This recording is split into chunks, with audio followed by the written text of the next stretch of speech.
You can stand behind me for the whole thing if you want. Okay.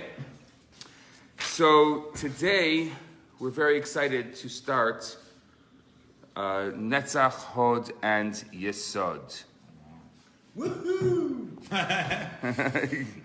No snow is going to stop us. Oh, so how do I? I've never been in a Kabbalah class that talks about this. The bottom triad. It's really? It's very murky.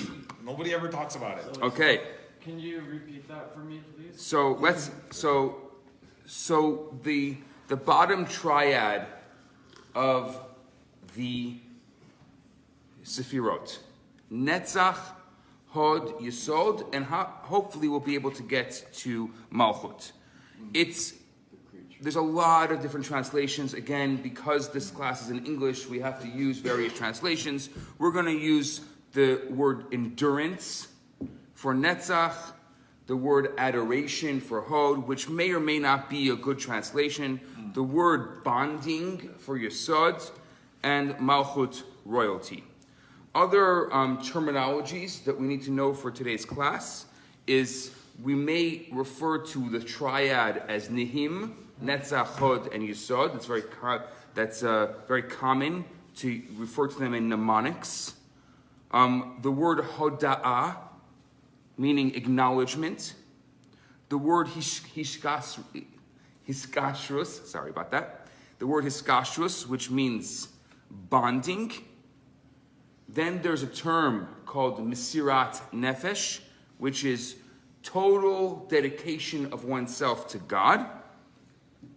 And perhaps we're also going to get into the idea of Koach Ma, which is the potential of what? Koach Ma, the potential of what? So now. Which is kind of Chochmah, right? Chochmah, well, exactly. So in Chassidus and in Kabbalah, the bottom four Sefirot, really the bottom triad of the Sefirot, are known by their acronym as Nihim. These are the Sefirot that take into consideration the outside world, so that the more inward Sefirot can fully express themselves. Until now, we've been talking about the more inward Sefirot. We've been talking about trying to dig the well, the character. Who am I? How do I relate to this world? But it's really more about who am I, more than how do I relate to this world.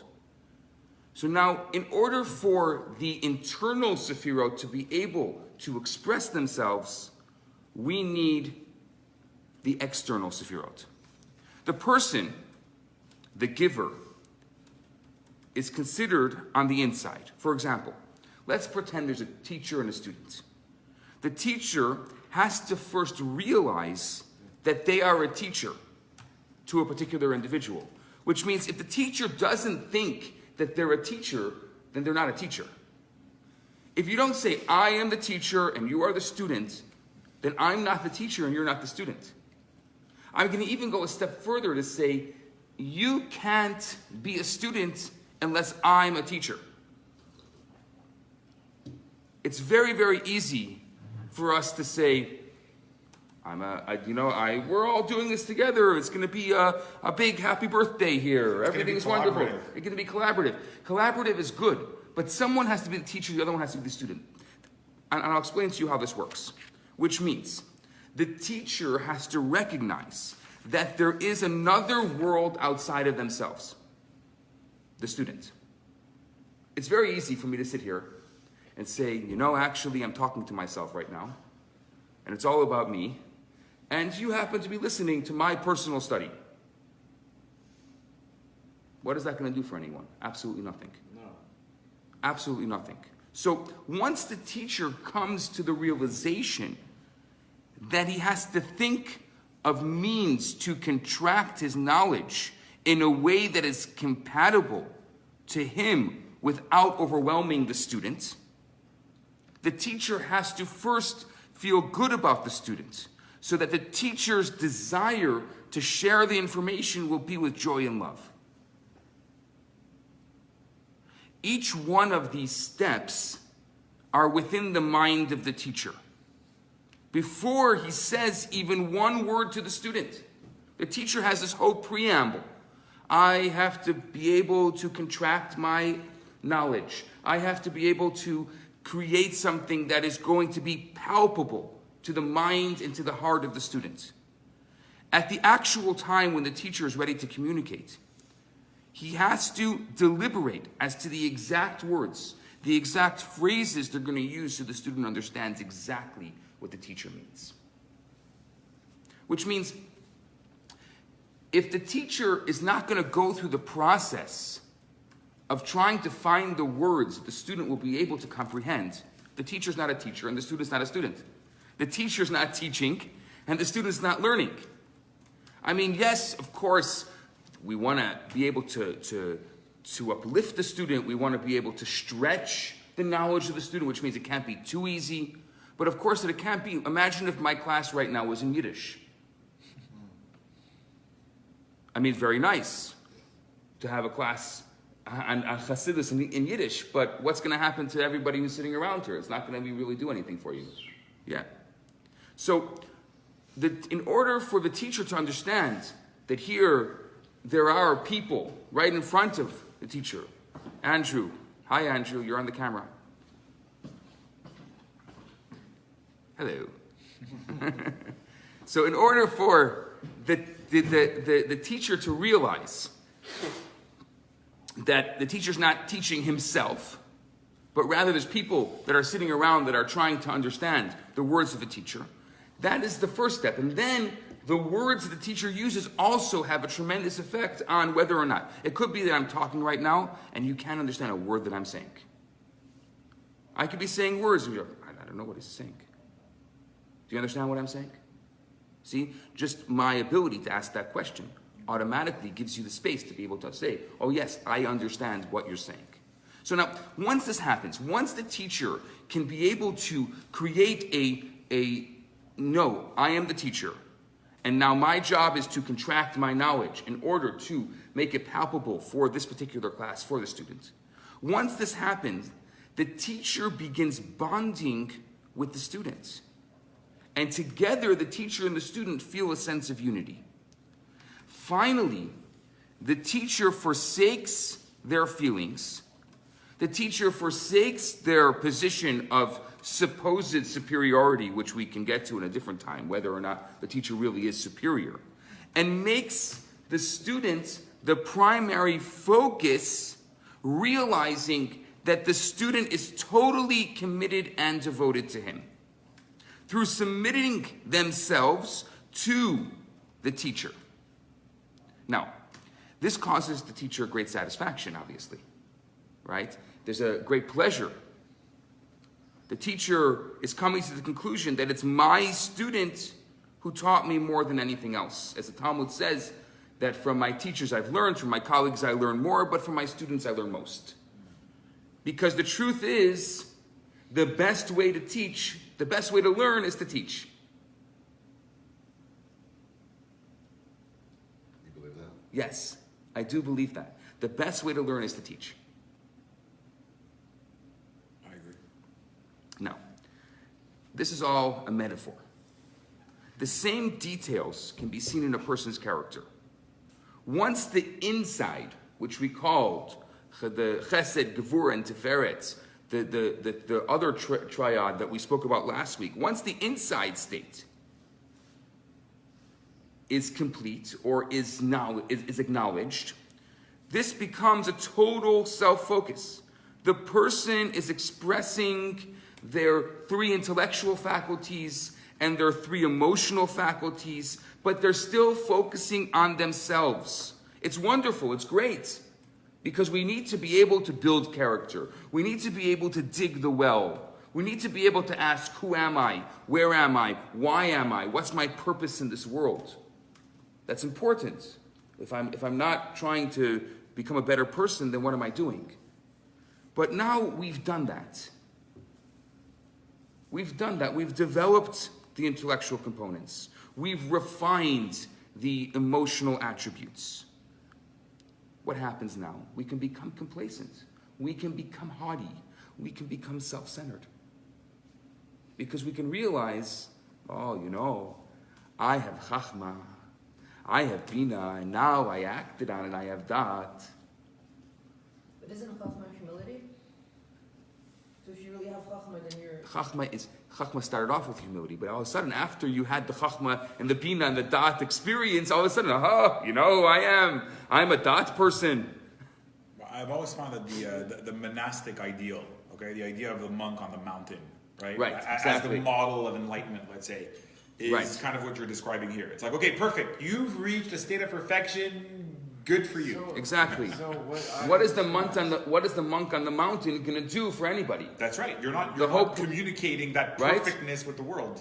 He's doing by not doing. No, but the problem is like this. He's not And doing I'll get it to for it in a anybody second. else The monk. The problem is like this. outside the community of monks. Yeah, but what does it need to do with like if it's a specific thinking? It's like it's like individualism. It's like if everyone does it's in the concept of in a positive way that if everyone does for himself the good, you don't need to do for I won't need to do for you. Like we'll all be doing ourselves. Really? But we're so reliant on each other. If we're all just sort of self-contained and separated from each other, and we're not giving. Yeah, but at the end, when you do the best for yourself and you really work on yourself, and then eventually what ends up happening is you do share with others. But it's a belief that if you really start from yourself, and it's like you know. Agreed, but if you share with others, then we're continuing the triad. Yeah, but you end up like helping others by even if you're working on yourself. There's one example. There's one example in the Torah of this idea of the monk on the mountain, and that is a person named Lamour, right? He lived somewhere in between Noah and Abraham. Okay, I know this story. And he decided that the world was corrupt, and he decided that God put him in this world to make the world a better place. But he saw making the world a better place as walking with God. It says, the Torah says, he walked with God. And you know what God said? Huh? Chanoch. What did God say? You want to walk with me? Get out of here. That's not your purpose in this world. And he took him, and he died at a very young age compared to his contemporaries. I think 300. It doesn't say that he died actually. Yeah, it said that God took him back. Yeah, it says God took him back. Which for tzaddik, the death is the greatest reward that you can get. So he did good. The point, no, it's not. Because the point of being in this world, the point for the soul to come into this world is to actualize this world, to live in this world and to uplift this world. It's very different from the the lineage of reward Abraham. is still to die. No. Like for tzaddik. No. Can I get my answer? Yeah, sorry. So isn't when you have when you're talking about Chachma, Bina, and all this, doesn't your ego grow at that point? Like when you're like It will grow. It could but in a good way though.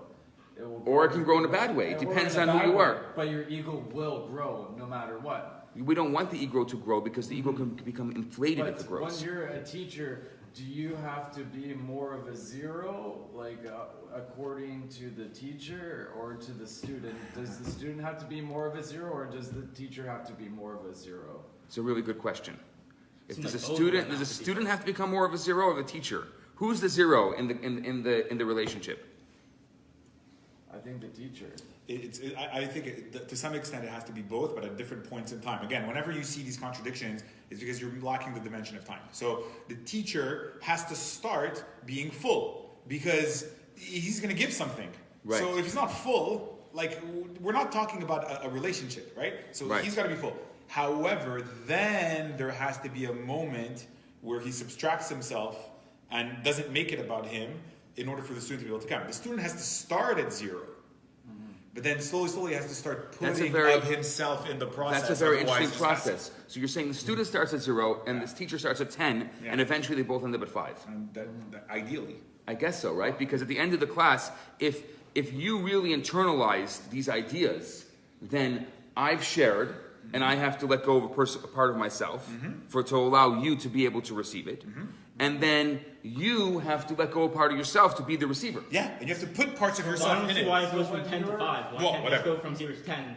So You're then- starting at 10, so- you go down to 0. well, then The numbers are just a metaphor, right? Yeah, But it's the idea. Yeah, it's a very good question. You're reaching the same place. You're not diluting anything. Right, you're not diluting anything. It's very important No, because true. the You're teacher, both growing in knowledge. it's kind of like the flame, right? When you light the other flame, the first flame doesn't get diluted. So maybe the metaphor is more of a flame. The 0 isn't it's the space that allows them to meet in the first And place. the That's small right. flame jumps to the bigger flame. And the small flame jumps to the bigger flame. But can there be a teacher without a student? Yes, of course there can be a teacher without a student. I thought The there teacher was. can teach themselves. They can teach themselves. But it's not the purpose of being in this world. But Look, they're not progressing like what they have to be doing. They need the other person to change themselves by absolutely. It's the process is the teacher-student process. We're reenacting God creating the universe. God was perfect in Yes, himself, and very then he good. said, "Oh wait, it's not good enough to be perfect That's in right. myself. I have to share it Because with someone if we else." say God is the teacher in the metaphor, then what was the point of creating the universe if there's no student? Exactly. Very good. Is this right or wrong? Like with the teacher being like say such a zero, like his humiliation and his kindness and his love towards other people, like saying like, you know what, you're right, even though that you're wrong, like in a way, but you say you're right, like Yes. like, you're when you're putting more zeros on you, you're actually greater and higher and above. What we're saying is that the teacher can very easily say, I'm great, I'm the teacher and you're the little student. Mm-hmm. Or the teacher can say, no, my purpose of being here at this moment is to be able to share with you. Now, there's two ways that I can share with you. Either I can say, I am the great and you are the low, and I know that you exist. Mm-hmm. But really, yes, exactly. I have mercy upon you. I have compassion towards you because you are the low student and I am the great teacher. So I will encapsulate all of my great knowledge. Exactly. It's like God. It's like what? Isn't compassion good? Like you'll have compassion. No, or you can say, no, that my purpose at this moment is to make sure that you understand what we're saying. But here's why a teacher that doesn't go towards humility and zero in the end is an incomplete teacher. Here's why. Explain. Because before you can learn something, you have to contract yourself, right? So if I'm going to learn something in any setting, I have to quiet myself down, I've got to create some space, and I've got to listen. So that's a precondition for transcending my state of knowledge. What is the process of listening? As a student, I'm talking about. No, you said you have to take yourself out of it and listen. Yeah. What is that process of listening? That process, the way I'm going to call it is that I'm creating space where new information can come in. And eventually, I'm going to combine it with my old information and see, sometimes I'm going to discard something, sometimes I'm going to update something, sometimes I'm going to simply leave something unresolved, whatever, exactly. Right? So that's all the after. But before all of that, I got to quiet. So the teacher, no matter how great the teacher is, okay, be the greatest teacher on earth, before the teacher reached that level, he would have had to go through a stage of having contracted yourself. Therefore, the teaching, the act of contracting yourself has to be a big part of every lesson. Because if you haven't imparted that onto the student, in a way, you haven't taught him the method by which he's going to grow eventually. Do you follow that? If you make it all about the teacher, if it's all about the teacher, then there's no teaching. Yeah. It has to be not about the teacher, but it has to be about the teaching. That's the purpose. It's about the questions, right? Think about you think about what Isidore Rabbi said, that his mother would ask him every single day, "Hast gefragt gute kasha? Did you ask a good question today?" The teaching itself is about the questioning. So, which means if I didn't in this class, in this process, incite a certain question in your heart and your mind, then I failed. I failed to connect with you. So I would say even more so, the teaching is about the relationship. There needs to be a relationship component that is in the teacher and the student. And that is why the Talmud says, from my students I learn most. However, when the person reaches the state of the four character traits known as Nehim, Netzach, Hod, Yesod, and Malchut, he moves from focusing on the self to the point where he begins to think about others. The person begins to deliberate and ask themselves, how will people perceive me? Is what I'm saying and doing befitting a character that is intellectually and emotionally sound? Kind of like scrutinizing, in a way. Imagine like that teenager. You know, there are moments in a child's development that the child starts realizing, what is everyone thinking? You know, when the kid comes home from school, oh, I don't want to wear that. I want to wear this because my friends. That is a process. That is a process of maturity where the child realizes, how do people perceive me? It's funny that you start with that, because that, in today's dominant ideology, is supposed to be something that you don't care about. Because in order to be authentic, you have to do what you know is right, and what's the magic word? Not care what people think. Exactly. Right? So you have to not care what people think. If you listen to Oprah, it's you go like, don't care what people think. And of course there's. But then you're missing a very important component. If you don't care what people think, you're missing the relation. I don't care what you think. No, I do care what you think. Not because I care what you think, because I care about you. That's why I care about what you think.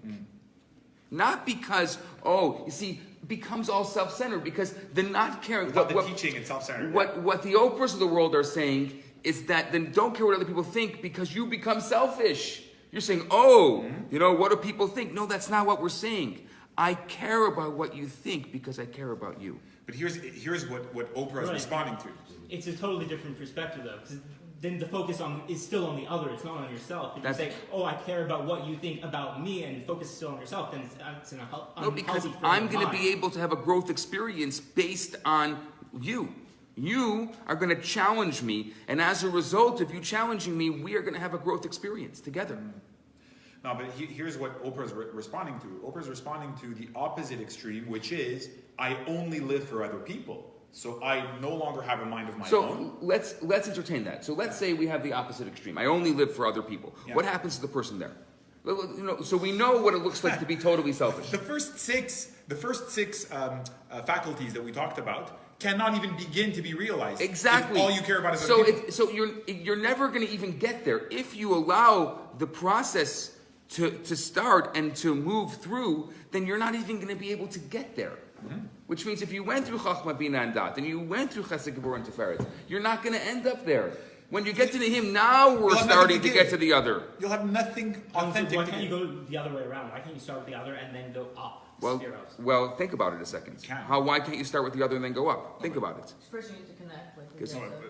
But first of all, the answer in Kabbalah is that you can. I mean, the flow goes up and down when you have all six. But what we're talking about now is if you're only caring about what other people think, then your first six, your intellectual and emotional faculties are not really engaged. So you're staying in that external mode. It's like I'm almost taking on we say the ideal is bitul, but really what I'm doing right now is I'm taking on myself. Like I'm including myself in myself. Exactly. Like the chanoch is like, I'm in the state of bitul and that's it. The ideal person. The ideal is a person that's like, yes, there's bittul, but then I take on this self, and then through this self, I'm able to interact with other people. Exactly. And then I can lead them to a state of bittul. Exactly. Again, and the bittul, 3 lines. Do you know what they say? Where's the art? All of this. Where's the art? The art is in between the viewer and the painting, right? Right. Obviously, nothing's happening. That's an experience. But that's an experience. Right. But what they're saying is the art is experience. The relationship is what compels it. It's Hillel resolved all of this in these 3 lines. What did he say? That's it. He said, if I'm not for myself, it will be for me. So that's where you start. However, if I am only for myself, what am I? And then if not now, then when? The dimension of time. It's all of these philosophical discussions we have are resolved in 3 lines. That is the genius of Hillel. Thank you, Rabbi Hillel. So now let's take a step deeper. This entire type of self-assessment is considered a reflection that takes into consideration the outside world, including the personal self that has a part that is outside in comparison to its inside, which is its intellect and its emotions. Now, let's talk about the trait. It's like your Venn diagram. Very similar to the Venn diagram that I showed you before. Let's talk about the trait, the midah of Netzach. The midah of Netzach has several expressions. One is to be victorious. Netzach means victory.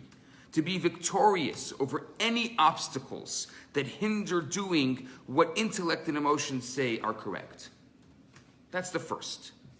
So this includes, for example, the opposite of Gevura. Gevura feels that one doesn't deserve. Think about what Gevura says to the homeless person. I don't want you. You don't exist. What does Netzach say? Netzach says the following: I'm going to motivate my power of victory and prevail. The result being the person wins the war. So it goes more on chesed, it tries to transform into the chesed. That's right. Netzach is part of the row of chesed. So that's what Netzach is. And chachma is the in between. It's the next level of chesed. Yeah. Israel from 1947 to 1972 exactly was the Netzach period of Jewish that's nation. Netzach is not only victory, because Netzach can't only be victory, and I'll explain why. It also means endurance. See, it's very, very easy to conquer. It's hard to maintain. So within Netzach, there needs to be both the conquering and the maintenance. That means that the everlasting impact that the quality of Netzach will have on character is the endurance level. All the other midot, all the other traits can fade away, but Netzach will endure. It is actually, if you look at it properly, when it comes to really becoming who we are and building our character, only Netzach can do it. Netzach Yisroel lo yishaker. Exactly. What does that mean in English? Even though I've translated it. Try to translate it. So the eternity of Israel, it's almost like it can't be doubted. Like lo yishaker, it can't be. It can't be false. Can't be false. Is that when you think about it? The Netzach, the victory, the endurance of Israel can't be false. Do you know what the proof is? The proof is that it's 2019 or 5779, and we're sitting here. So if Moses walked into the room right now, what would he say? He would say, "Wow, pretty impressive." He wouldn't understand any of it. If we took the midrash about him in Rabbi Kiva's base midrash seriously, he probably wouldn't understand anything. No, but what he'd say is, "Wow, that's tefillin. God told me about the tefillin. That's a Torah scroll." I mean, I think there'd be a lot of similarities in a different country, in a different place. It'd be psychedelic work. If Moses, totally true. 3,500 years later, Moses would have an existential experience seeing what we're doing here. He'd say, "Wow!" Like we'd have a heck of an existential experience observing him. No, for sure. But would you say that Netzach would exist in our relationship with Moses if he walked into this room right now? Absolutely. There'd be an endurance level. It wouldn't be only victory. Yes, there would be a victory, but there'd also be an endurance. I was finding it I would so pass interesting. out if he walked in here. Yeah, I'm sure you would. What if you didn't know it was him? I'd also. I always find it so fascinating the way Kabbalah conceives of these concepts, because here's the thing.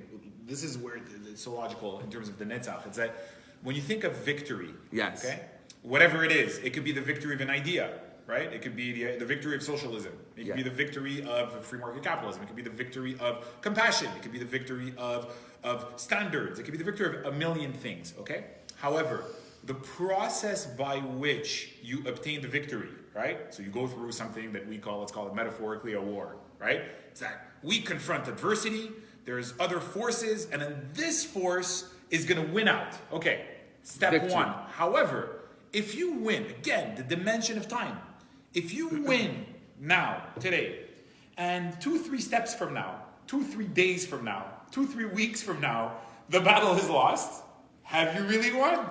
You've had a little moment of... You can win the war, lose the battle. Can you lose the battle, win the war? Movement. You can. It's just movement. Exactly. It's just movement. And that's where endurance... It's a just concept. rowing. That's So why the true victory is the endurance. It's Right? not... It's just the rowing.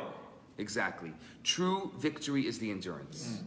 True. It's very, very easy to conquer. It's very difficult. Is that what it means when one of the scriptures says nothing is new when you toil under the sun? Yeah, it's King Solomon starts off He says, "Ein chadash tachat hashemesh," right? There's nothing new under the sun. Yeah. But it's more than there's nothing. What we're saying here Bob is Marley that also said that.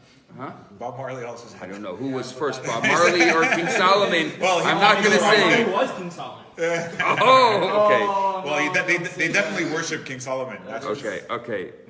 Okay, man. Let's King continue. Solomon Bible. Yes, it is King Solomon For him, Bible. the whole Bible is King Solomon is the source of. Bible, man. Okay.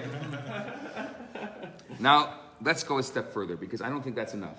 You got the victory and endurance? The previous Rebbe told the following parable. He said, a king has many treasures that he's inherited from his ancestors. They never have been opened. The reason that they've never been opened is the king knows that someday there will be a situation in which he's going to have to open those treasures in order to save his life and in order to save his kingship. One day, it happens. He finds himself in the middle of a war threatening his existence. At that time, he opens the treasures and instructs his soldiers to take whatever they need to save him and to save the kingdom. This, the Rebbe says, is the true idea of Netzach. To activate that part of a person that will do anything and everything to achieve their true purpose. I know what it means now. One feels, It's connected to the idea of endurance. you feel It feels good to know. that in a war with one's character, there are obstacles. There's going to be obstacles from the inside. There's going to be obstacles from the outside. So using the last resort, which is the quality of Netzach, is going to assure victory. This is also going to cause that the victory will be enduring, since it comes from a place within that is very, very deep. It's so deep and concealed that it takes a war to reveal it. That's how deep and concealed it is. Therefore, once it's revealed and it's operating, it uses its own qualities. And these qualities are going to go beyond the daily experience. Which means actions taken yesterday or perceiving that one's character lacks refinement don't prevent someone from doing what they have to do. But that's like the sort of like who's a chassid, like someone who sins and the next day you can go in and Exactly. pray for like hours. Exactly. So think about, and I mean, this is a very awkward example, but think about the thief that prays to God before they enter the house. What will you do to win the war? What will you do to be able to have victory? At what point? What motivation? I don't know. You see, we live in a world that's so complacent, that is so lazy to a certain extent, that we don't even think about these ideas. You ever have a moment in your life where you say, I'll do anything to get this? I mean, kids do that. Yeah. Kids will do that, right? You have a little baby who's crying and crying and crying for their candy. Or you have... My son will do that to play Fortnite. Or his son will do that to play Fortnite. So I think that at some, perhaps, if I can say so boldly, at some point, we had that within us. We had the true Netzach within us. But what happens? What happens is that whether it's a parent or a society comes along and says, you can't have it. I don't care. You can cry all you want. You can't have it. Do we, by saying that to our children, and I'm asking a question, I don't know if I have an answer for it, but do we, by saying that to our children, destroy a certain piece of their Netzach? No. A certain I piece think of so. their victory and endurance? I do think so. Because we should be channeling it as opposed to just So stuffing it. what would be, and I'm asking this out loud, I don't know the answer. I'm actually having, I'm broadcasting live as Dr. Asel would say. That's why I want to add too. Hold on a second. What would be a better way of parenting than saying, no, you can't have that candy? This is the way I see it, okay? The way I see it is that behind even the desire for a candy, okay, there is something good. There is a desire to enjoy life. There's a desire to have energy. There are certain things inside even the most, the desire that is the worst expressed. In other words, Right. like, however, whatever the greatness of your desire, if you're expressing it in terms of eating candies all day, it's badly expressed, okay? But behind that, there's a desire for something good. I think the way to do it is that you would try to find those things within the desire that are good. And then you teach them how to express those elements, those good elements of the desire, in a better way. So in other words, you want energy? Well, it turns out that, and this is like super idealistic, right? But just to illustrate the point, We're just saying. Really, instead of Just eating to these say. candies, Have if some protein bars. you ate these like Brussels sprouts, you would get all the energy you want. I think it's like, I don't care, I hate Brussels sprouts. It's fine. So it's the beginning of a conversation. Then it's like, how do you find that medium, right? Maybe that medium comes in the form of a fruit, let's say, because it's sweet, but it also has fiber and it's also good for whatever. So that you would teach them that they have desires for a lot of good things, but they simply have to learn how to channel those desires into the worthy expressions. And in fact, Fortnite with my son, the reason my son is so, he exhibits some expressions of addiction when it comes to Fortnite. The reason Fortnite is so addictive is not because the game itself is so amazing. The reason it's so addictive is because through the game, he's connecting to his friends. So there are like 6, 7 friends. They're playing together. They're doing strategies together. So think about it. Really, what they all crave being Community. together in a war Exactly. field where they can do strategies with each other. Cool. So you know what? Let's organize a basketball game. Let's go to the Y. Let's get 5, 6 of your friends, and let's go play against another team. So Whoop their Fred, butts. what you did is you said you channeled. You rechannel it. You You rechannel the object of Netzach. the energy. Because let me right. even. I'm broadcasting live here. But what if we could say, Sasha, I really appreciate your determination. Mm-hmm. I really appreciate your Netzach. I really appreciate the fact that you have such a desire and a motivation to play Fortnite. Mm-hmm. What if we said that? And he says, yes. So I want to know, I'm asking you, Sasha, how do I get that same determination on other things in your life? Because I think it's such a great quality and I don't want you to lose that quality. I think you have to point them to the victorious paths in worthwhile activities. So Exactly. it's like, look, if you dominated math, okay, in your math competition this year, like, you know, like the cool job you can go work in, you can one day get into a neuroscience program maybe, I don't know, right? How exciting is that? All this AI stuff you read in Time magazine, like that's exciting. You're gonna have to be victorious inside of sciences and inside of your studies to get there, right? Exactly. Or like you could make like an NCAA team in basketball. But you're gonna have to work on it. You're gonna have to be victorious at basketball. You have to, find a way to be more explosive, find a way to be more consistent, develop better ball handling. Like that's what you're gonna have to do to get there, right? Playing Fortnite isn't gonna allow you to have any kind of meaningful victory in real life, in reality, because the thing itself will consume you. The question But is, anything can consume you. Like you can become a basketball player, and the basketball game can consume you just as much as Eventually, Fortnite. Like it's just a question of what you think is positive, what you think is negative. Like, Well, like but if, they're not if equal. I feel like playing Fortnite is a meaningful experience, I'm connecting with my friends, and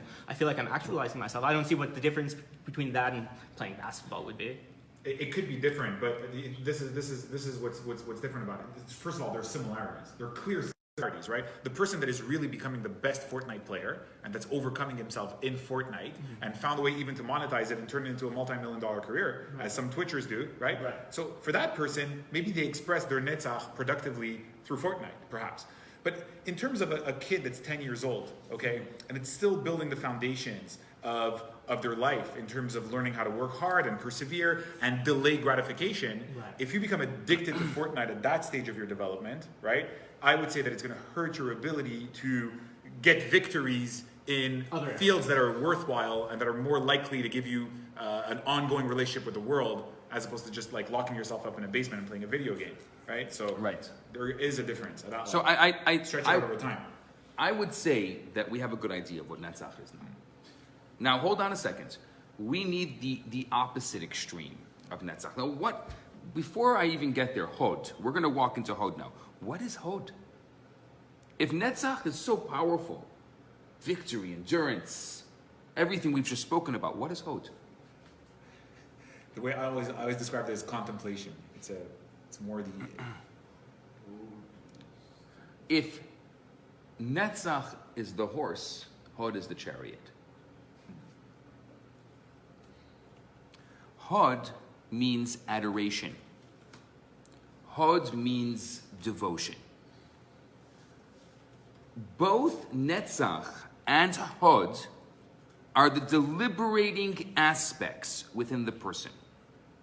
Netzach deliberates by activating the sensation of victory. I must prevail. Hod deliberates based on what? Based on adoration, based on devotion. So let's go back to the teacher-student example. When the teacher adores the student, this causes the teacher to properly assess the students and not overwhelm the students and cause damage. When the parent truly adores the child, the parent is going to assess the child and do what's best for the child and not overwhelm the child. This can only be realized if the teacher truly cares for the students. Is Hod on the side of Gevurah? Because that Hod is on the side of Gevurah. So it plays a similar function as Gevurah. Very as similar. reconnecting us to the Exactly. intellectual dimension. Exactly. This adoration is one of the aspects of Hod. The other aspect of Hod, hold on a second, is devotion. When the teacher realizes the compliance and the obedience that the student actually has, or that the student has the potential to devote themselves to the teacher, this causes the teacher to communicate very carefully, and the teacher is able to communicate the right amount of information. So is it maintenance in like short term? No, because Netzach has the endurance, has the maintenance. This is not maintenance. It almost sounds like maintenance to me because What is the function of Hod? It's the channel. More, tell me more. Unpack the word channel. pipeline. Unpack it. To give a direction. It's the pipeline for Netzach to go to Hod. Netzach, there's the problem. Like Andrew just said, Netzach has a problem. Netzach, when you are in war, you don't always have the ability to be accurate. It's a problem. It's something that Israel tries very hard to do, right? And it's very difficult to be humane. It's like love your fellow man as yourself. Like you can try, but really you have to give it exactly what he needs, not what you. Exactly. When people say the golden rule is treat everyone how you want to be treated, well, what if you don't want to be treated well? That's not a golden rule. That's why Hillel's rule is better. That's right. Hillel's rule is much better. No, but it's in the sense that like I'm thirsty and you're hungry. Right. And if I want to love you like I love myself and I'm thirsty, I'm going to give you a bunch of water, but you're not thirsty, you want bread. So I can't love you like the way I love myself. But I do, but it's Exactly. It's very. It's if you want to love someone like you love yourself. Well, there's two things. Number one is you're being unrealistic because it's almost impossible to love someone as much as you love yourself. No one is going to. I mean, maybe your mom can love you as much as she loves herself, or maybe more. I don't know. Yeah, more. No more. I don't know. Yeah, for sure. If you have that kind of mom, Yeah. I do. then you're lucky. But Most Jews do. It's funny how so when you're at war, you want victory. All you want is victory. You can be blinded, right? When you think Yeah. about it, it's like in a sense, it's the ends justify the means. It's hard to be discerning when you are singularly focused on victory, right? You're not going to discern. So there's reaching a military objective, and then there's minimizing collateral damage, right? The Netzach is achieving the military objective. I'm not winning. It doesn't matter collateral damage or not. I'm losing. Seems like Netzach is more the means and Hod the ends. Exactly. Like Netzach is more the means justify the ends, and Hod is more like time out. Let's be discerning here. Are we picking the appropriate means? Right? It's a little bit more. Or like are we Gevurah. having the right war? Are we having the right war? It's like, no, don't ask yourself all these questions. Just Right. win the war. Should I be playing Fortnite or should I be playing basketball? Exactly. That's So right. The energy to do either of them is Netzach- Netzach, but the Hod is... Netzach wants to Right. just It's do, wants to win. Hod is like, where you going, dude? It's always like, What wait are a you minute. doing? It's the wait a minute, Sefirot. Yes. It's like- Those are my favorite ones. Right. I thought Netzach was the one. Wait, that- stop and think. Stop and think. yeah. Yeah. But don't forget, but sometimes people stop to think and forget to start. But Exactly. So stop and think Paralysis and by then analysis. paralysis by But analysis. doesn't it go towards the good inclination though? like in victory. No, not. It gets what it wants. No, either because way. when you're in a war, if you're a soldier in war, you don't have the time to think about it. You don't have the ability. The enemy is coming at you and they're shooting. You don't have to think. You have to just move. Although So it's very unique, actually. It's just pride then. But what happens if the enemy is really your friend? But in Tzahal, you know that Tzahal is very, very unique in that it imposes upon each individual foot soldier, the smallest, the lowest of the low, imposes on them when they have military tribunals. Okay, they impose on them every single soldier. If they get, you're supposed to follow orders as a soldier, right? It's like it's not my fault. My commander told me to do it. But they tell every single soldier, if there are orders that are clearly illegal, you have an obligation to not follow them. And if you follow them, you're legally responsible in front of a military court-martial.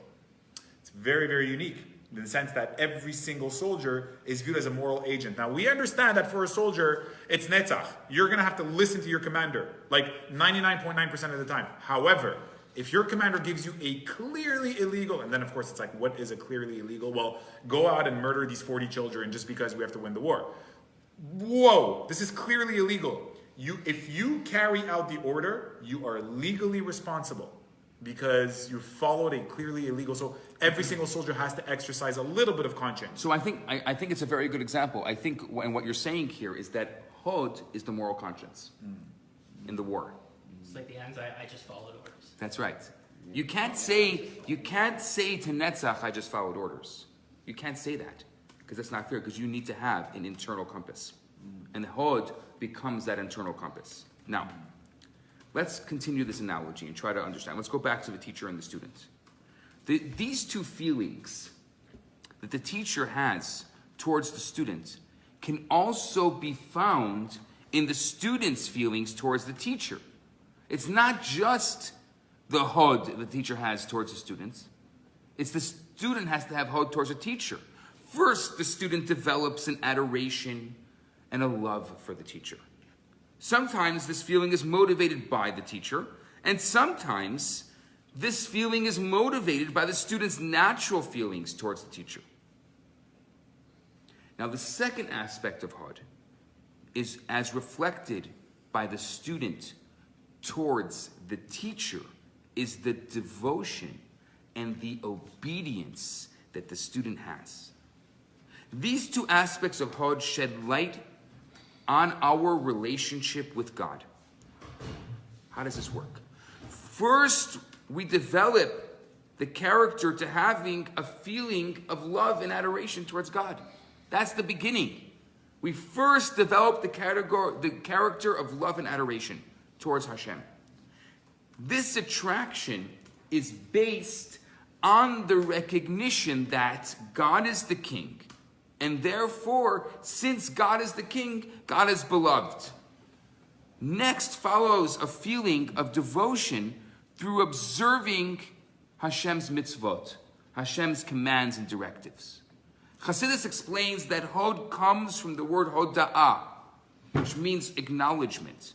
When we acknowledge God as the master of our personal universe, and that God desires this devotion, this in turn will activate a feeling of love, a feeling of adoration, a feeling of devotion within a person's heart, resulting in a total devotion to God. This is what Hod is. This is what Hoda'ah is. Now, you follow what Hod? We're good with Hod? Mm-hmm. Here's the problem with Hod. This deliberation that Netzach and Hod provide, they're not enough to guarantee an everlasting impact on the character. Depends on the human, I guess. It's only because of the midah, the trait called Yesod. What is Yesod? We call it bonding. Love and kindness. That a person's devotion to God or to another person is guaranteed. In Hasidus or in Kabbalah, there's a unique emphasis on this idea. The test used to see if a chassid, with the chassidim, a chassid is truly dedicated to his or her Rebbe is to analyze what we call hiskashrus. What is hiskashrus? The bond to the Rebbe. This notion of hiskashrus is the ultimate bond between a chassid and a Rebbe. It transcends all barriers. It transcends all limitations. Whether it be fire or water, the chassid is prepared to do everything. The chassid is prepared to do anything for the Rebbe. Needless to say, obviously only those things permitted by Torah. So here we have hiskashrus. This true bond goes beyond the letter of the law. Let me give you an example. In the 20s and 30s, the KGB in communist Russia would assign special surveillance agents to Jews who had prayer services and Torah classes in their homes. The previous Rebbe, who was the leader of the Chabad community at the time, demanded that his Hasidim not be scared and continue going about their business spreading Torah throughout the former Soviet Union. Many of his contemporaries disagreed because it would mean death. They felt that the Torah did not require obedience that would put people's lives in danger. The Rebbe was very aware of this. However, he felt that true hiskashrus between a chassid and a Rebbe meant to go the extra mile to fulfill the Rebbe's desires. It was quite controversial at the time amongst his contemporaries. Therefore, just as he, the Rebbe, put his life on the line, he demanded the same of his chassidim. So he wasn't saying you do it, he was saying we, I, the Rebbe, I'm doing it also. I am putting my life on the line to keep Judaism alive in the former Soviet Union. And you too, because you are a chassid and your hiskashrus, your bond with me is so strong that we, as a community, are going to put our lives on the line, even if it means death. We're going to spread Judaism and Torah in the former Soviet Union. The chassid was glad that he had an opportunity to do what the Rebbe wanted. He wanted to do it. He felt that when he was chosen by the Rebbe to be in this position, his hiskashrus, his bond with the Rebbe was being strengthened. Now, this is the unique quality of Yesod. Yesod reveals the person's deep connection to God. It's the same way, like, so much more so with Hashem, that he's compassionate and we should be compassionate. Exactly. Is this where you see his light more? No, what we're saying is that Hashem would never tell us to do something that that Hashem wouldn't do himself. He being the husband in our relationship.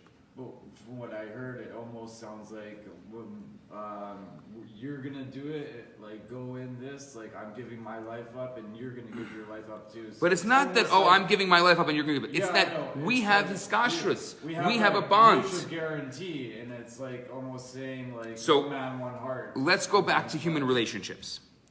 Similar devotion can be found, but first go back to the example, let's say, of the teacher and the student. If the teacher wants their relationship with the student to be eternal, it's not adequate that the deliberation used in communicating information be in a manner that just doesn't overwhelm the student. Rather, the teacher must bond themselves to the student. This bonding has many different forms. But the primary aspect is the mindset of the teacher that says, I'm yours and you're mine.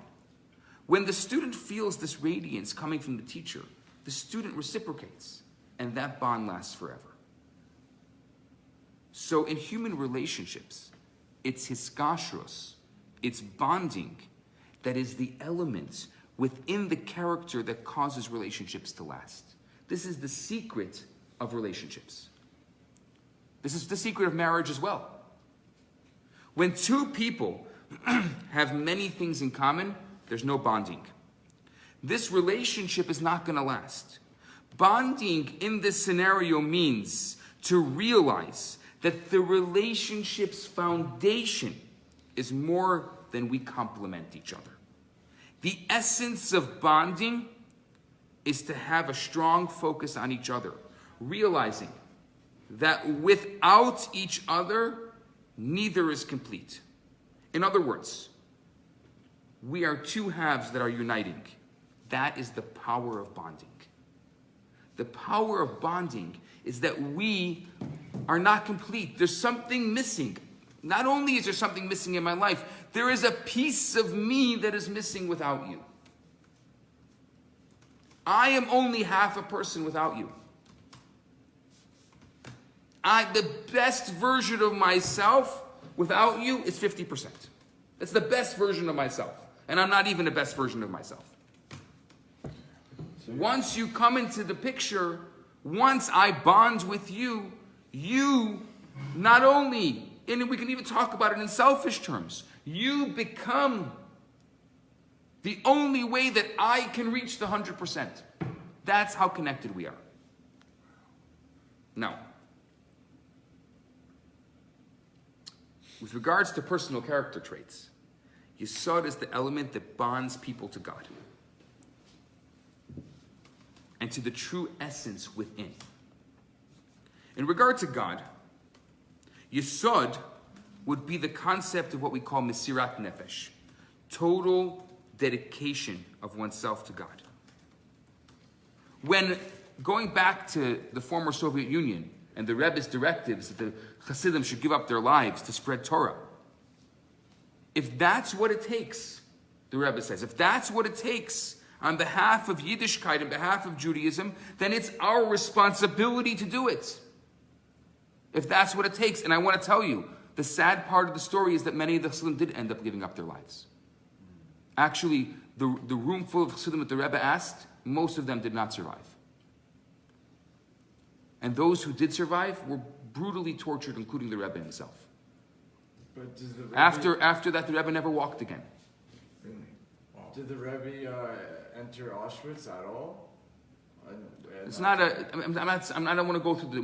We can go through a whole class just on the stories and the things that happened. It's an amazing. It is amazing. The previous Rebbe was such an amazing writer, and he wrote all of his stories. And I urge you. There's a number of translations now in English of his story, his diaries.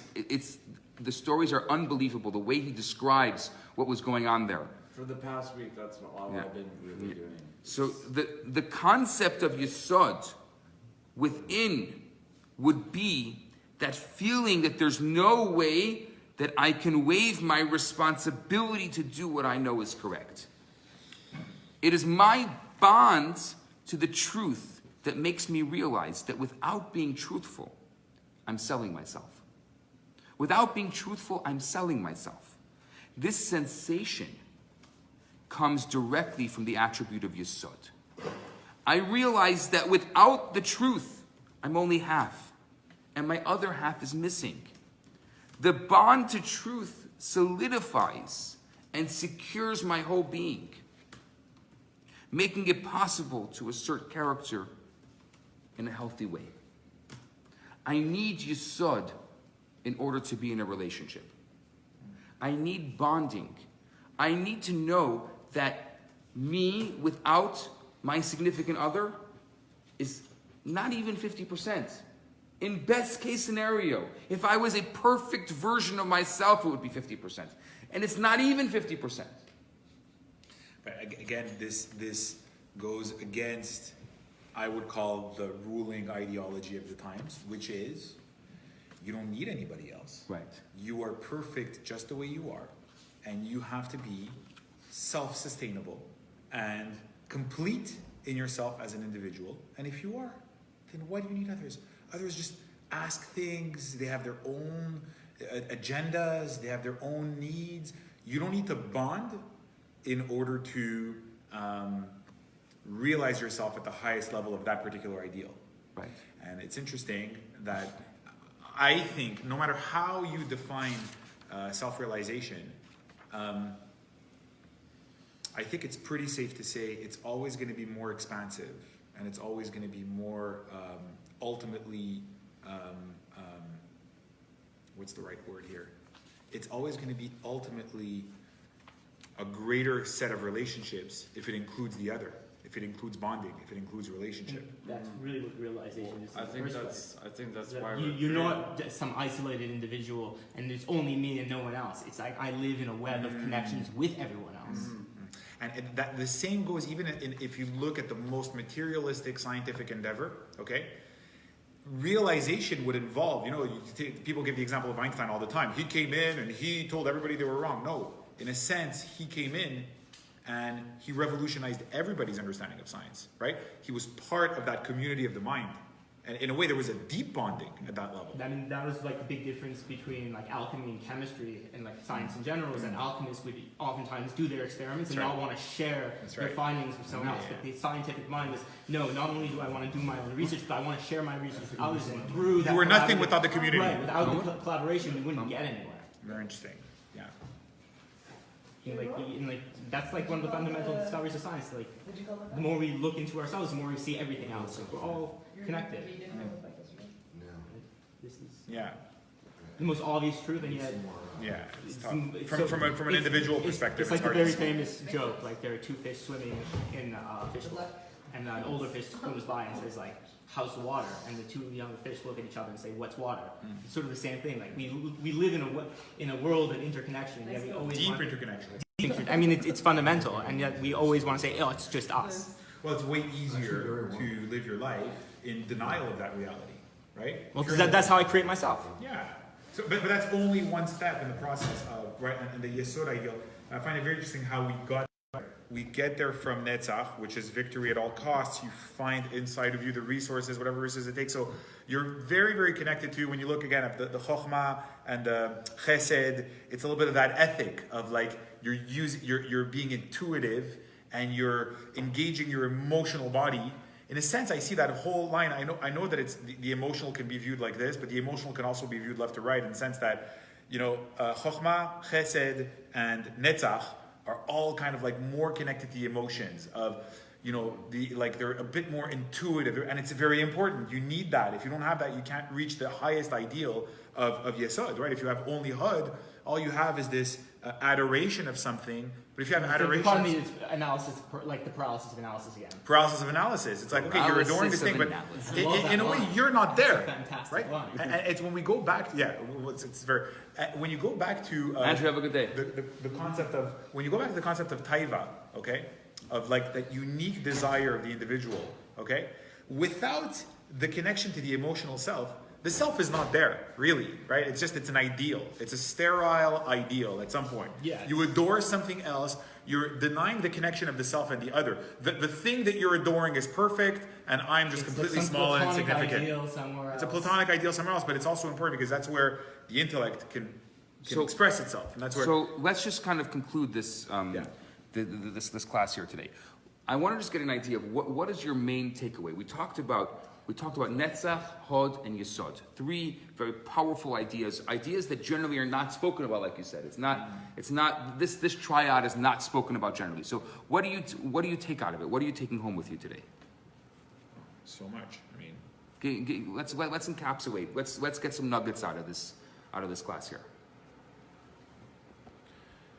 no, I think it's kind of like the flow that we were following. So then we have Hod, which is kind of like a re-engagement of the intellectual faculties of, wait a minute, you just want to win, but wait a minute. Are you winning at the right thing? Are you winning in the right way? And then you start reconnecting with the good. What is the good in terms of the Sechel al pi midot, right? What the intellect kind of determines.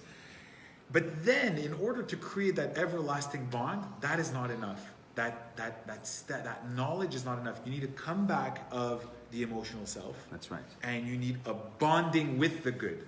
And when you can uniquely and emotionally Do you see how that works? bond with the good, that connection is something that is see how the eternal. triad works? Yeah. You need all of it. Marcus, what's your takeaway? What's my takeaway? What's your takeaway? You saw a kick spot, I think. I'm not sure what my takeaway is. Okay. I think it's That's already good. Yeah, I think I'm in a state of Makabbalah right now. I'm in a state of receiving, not in a state of mashpia. I can't really be mashpia right now. I can only be in a state of Makabbalah. So. Okay. Well, I Leah, think what's your takeaway? I think all these things we already kind of know them, and it's good that we're putting words on them. Right. But I think we know what this, we all felt this thing like Netzach, we all felt this, we all know what it is. Right. Yeah. And we all experienced it even. So I think that these are all things, and then even in that, I think we all experienced, they're all things that we experienced. Well, so I think that nothing new, by really. by naming it, you often understand it. You're You naming often it, and we're giving it. It's like you can't fool yourself after that by not doing it. That's now, right. You can call yourself out on it and being like, okay, now I'm like I'm not using Hod. Like I'm just doing Netzach, and I'm not looking at what you said, like the rest. That's right. And then you call yourself out on it, which is really good, but it's all things that we kind of know intuitively or by experience. And I guess by learning vocabulary to go with it, we can live with it more. But if we are aiming for the practice of Yesod, let's say, Well, okay? Sorry. If we're aiming for the practice of Yesod, okay? So, and the practice of, Dat, the practice of Tiferet, the practice of Yesod, and the practice of Malchut, right? If we're aiming for the practice of that, human beings are such that we can only really focus on a limited number of things at a particular point in time. All it takes is one little emotion, and I'm going to be like locked into this thing here, and I don't see anything else, right? Sure. But the thing is, this central column includes ideals that are oftentimes expressed as opposites, okay? But it includes a synthesis of these opposites, and then the introduction of a new dimension as well. A complete objective synthesis. It's not like That's right. out of you. It's a synthesis, and then it's adding a new dimension, and that's what determines the path, right? And the thing is, to practice Yesod properly, so I know what Yesod is, and I know what Hod is. I know what both of them are separately. Yeah, they're opposites. Sometimes I feel like this, sometimes I feel like this, right? But in order to practice Yesod, I believe you have to consciously, in some way, achieve that synthesis and that elevation of the new dimension of Yesod. And to do that, to practice. You need to find that. It's like the muscle that you gave with the two directors that are working for the same president. Stop. There's a flash on my face. Sorry. They're the two directors that were working for the president, and they were both arguing, and until they realized that they're working for the same person, then that it didn't happen. But it's like it is going to be a conscious choice, and that's why we need to name it, so we can be like, this is what I'm doing right now, and this is what I should be doing right now instead. And so I have good news for you. There's another element of all of this, and it's called the Malchut. And we're just going to spend an entire class next week just talking about Malchut. Can you give us can you plant a seed now? Huh? Can you plant a seed? I'm going to tell you. Okay. I'm going to tell you one thing about Malchut, and it's going to blow your mind. Remember, we're talking about the male and female. In relation to Malchut, all of the others are male, and Malchut is female. In relation to Malchut, just to give you an idea of the male versus So everything we've learned until now is masculine in relation to Malchut. Right. It's also must be on the Kabbalah. That's right. So the end result is female. I think my takeaway is that clearly that I'm unconsciously very much in touch with my tradition, because I've been doing a lot of writing lately. Yeah. Am I being taped right now? You are. I've been doing a lot of writing lately, and just like Weigh your words carefully. yeah, exactly. Although I always try and weigh them carefully, but especially now. I've been doing a lot of writing lately, and now I'm beginning to see the Jewish themes in my writing that I didn't even realize were there to begin with after being in this class. So much part of you. It's just such a part of me. I was at my grandmother's this past weekend, and I was sharing some of my poetry with her and my great aunt, who's 98, 99, and she walked away. My great aunt walked away, and she said, "The very reminiscent of Jewish literature." And I'm like, "What are you talking about?" And now, like being in this class right here, right now, it makes sense. It's amazing. that's really cool. Good, Marcus. Amazing. I mean, I can share one with you. I would Like love- we were talking about Netzach. Sure. Yes. We love to hear it. We get some Marcus poetry in our Yeah, class. I mean, I write so many of them, so I have to 1 second. So if you're on Facebook, people are on Facebook. So if you look in the top where it says it always says what's on your mind, Marcus, right? It says it says that. So I wrote on Facebook. So it says, what's on your mind, Marcus? That's Facebook asking me, and then I responded, much is on my mind, Facebook. It's knotted in thought, the sticky, icky thoughts, the sordid, morbid scapes, the fiendish, meanish waves, the cruel, gruel, root-tide gnawing the skeletal wallows of former days, sucking thorough those sorrow bones for the burrowed marrow of tomorrow. But inside moaning groan, faithful I intone, the hidden, hallowed rhythm of the row, rowing ahead of inky nights, rowing ahead of heavy days, rowing ahead of upset and regret, rowing ahead of shame and slighted name, rowing ahead of tidal, suicidal, idle obsessions, rowing ahead to horizons unspent, waiting to be met. Thank you for asking. That's amazing. Nice. But that's Netzach. That's just rowing. True. It's moving forward. It's true. It's beautiful. That was Nice, beautiful. Marcus. Yes. It's funny because as you were saying the words, I was hearing the connection with that whole line of Chochmah, Chesed, And- Netzach. Yeah. That was exactly. the line. That was the column that was activated throughout your entire poem.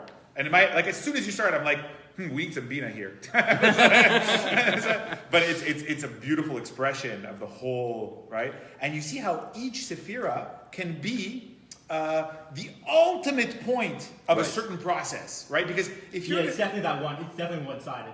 yeah, but think about it. If you're dealing with an environment that is constricting Right, and that is you need that controlling you, expansion. you need that victory. Like that victory is your meaning at that particular point in time. That's right. It is the top of the pyramid, right? Yeah. But in another way, it's the beginning of another set of pyramids that Right, you haven't even there's started, infinite number right? of pyramids.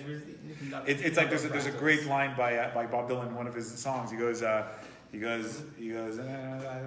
about a funny old world that's strumming along. He goes, it seems tired and it's hungry. It's tired and it's poor. And then he goes, it feels like it's dying and it's hardly been born. Right? Like you get to the end of a process. And really, And you realize you're that- at the pre-beginning of the whole entire of another process. It's like you're going in circles, but like it's not like you're not a flat circle. It's a upward spot. Upward cylindrical circle. I'm honestly excited for you to learn Malchus next week because I think that it's going to bring a lot of these ideas and it's going to bring them all home for you. So I'm excited for that. And we're going to go on to Talmud right now. We're actually finishing the chapter of Talmud. For those of you who can't make it here and you're still watching, I'm gonna broadcast it from Chabad NDG's page, not from this page, because I want to finish the chapter today because we're doing a siyum, we're doing a conclusion on this chapter of Talmud this Shabbat morning. So. Oh wow. I'm actually